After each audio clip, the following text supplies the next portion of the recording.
ఈనాడు గ్రామీణ ప్రాంతాలలో జరిగిన గ్రామ పంచాయతీ ఎన్నికలు 94 శాసనసభ నియోజకవర్గాల పరిధిలో ఈ ఎన్నికలు జరిగినాయి.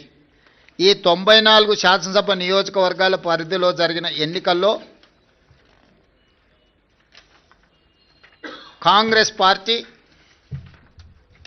87 శాసనసభ నియోజకవర్గాలలో మెజారిటీ సాధిస్తే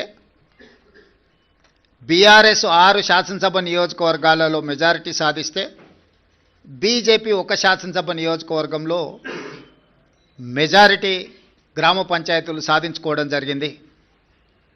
బీఆర్ఎస్ దుబ్బాక, హుజూరాబాద్, జనగాం, సిద్దిపేట, సిరిసిల్ల, సిర్పూర్, కాగజ్ నగర్లో మెజారిటీ సాధిస్తే ముదోల్లో బీజేపీ అధిక గ్రామ పంచాయతీలను సాధించడం జరిగింది.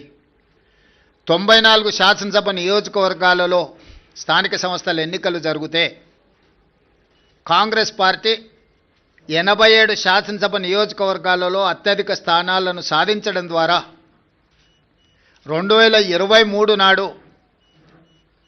మేము సిపిఐ కలిసి సాధించిన 65, 66 శాసనసభ నియోజకవర్గాలతో పోలిస్తే ఇప్పుడు ఇంకొక 21 శాసనసభ నియోజకవర్గాలు అధికంగా గెలవడం జరిగింది.